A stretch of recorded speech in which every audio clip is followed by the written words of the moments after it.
that if they want to make a success of their small, fashionable car, they ought to give it an old name. It works spectacularly well for BMW and the Mini, Volkswagen and the Beetle, and most recently Fiat and the 500.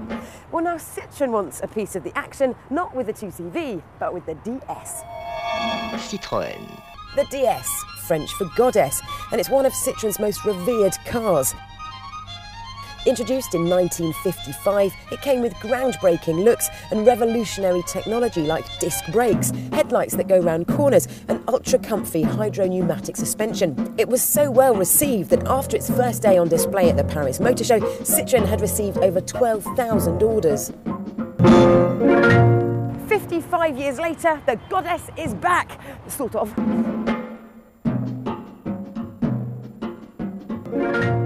This is the DS3, but really it's just a C3 that's been to a very expensive fancy dress shop. So now you get these lovely LED lights in the pretend vent. You get chrome effect bits on the mirror and along the door here. You've got a 3/4 length pillar that doesn't quite go up to the roof, which is cool. You have a variety of different coloured and different patterned roofs. Around the back, a funky rear light cluster, all topped off with this very special DS badge, which has been sculpted to reflect like a jewel. These details all work really well together, so at this stage, based purely on looks, je t'aime le DS3. And the cabin is impressive too. Apart from the new sporty seats and a total of 5 different dashboard colours, there are fewer DS tweaks in here, with most of it being the same as the standard C3. So that still means well-styled vents and dials.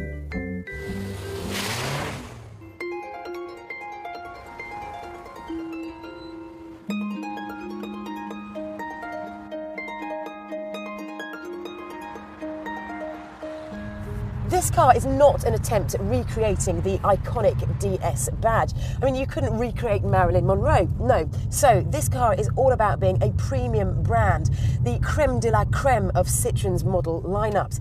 And that is why next year we will see a DS version of the C4 and the C5.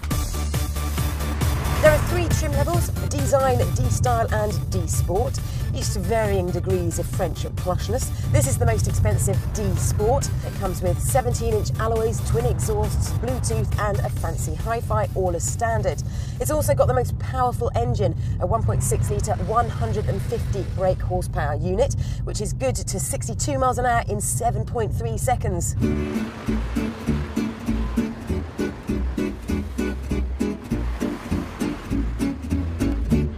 Off the line, the traction control system flashes up as it tries to rein in all that 150 brake horsepower. But once you get going, the engine is an absolute peach. It is fantastically smooth. The only fault that I've got with the whole thing is the gearbox, which feels a bit artificial. I would like it to feel a bit more solid, a bit better connected and sportier.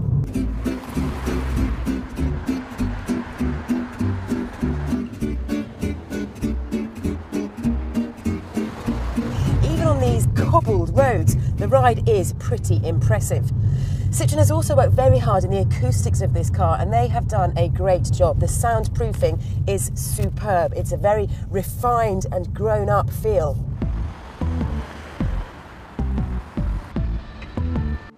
And here I am, actually on the Arc de Triomphe roundabout, the best place, the only place to test this car's handling in Paris. Stab of the throttle. Oh no, hard on the brakes. Why am I stopping on a roundabout? It just doesn't make sense. You sort of give way to things that are coming onto the roundabout, which is completely how it shouldn't be. So turn the wheel into the left, which is the only way I can go around this roundabout.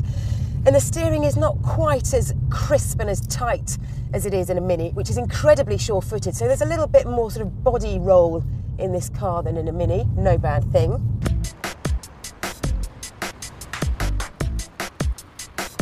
So while I'm stuck at yet another set of traffic lights, I'll tell you that this does 42.2 miles to the gallon. There are 4 other less powerful engines available, which will have a better MPG figure. And there's a fantastic eco-friendly diesel that'll do 74 miles to the gallon, and it's road tax exempt because it produces less than 100 grams of CO2 per kilometre.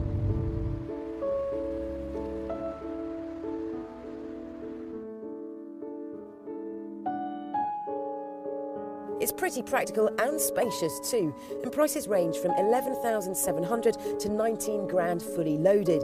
But this car's biggest selling point is its sharp-edged design and the fact that you can choose your colour scheme and decorative roof. It's worked well for Mini and the Fiat 500, but is it enough for Citroen? In France, where the French love everything French, then oui, definitely, it's stylish and it's got flair. But this top-notch model is almost £2,000 more expensive than an albeit lesser powered Mini Cooper, and that remains the class leader. This DS, though, is a refreshing alternative, but it's a car that you'll probably buy with your heart more than your head.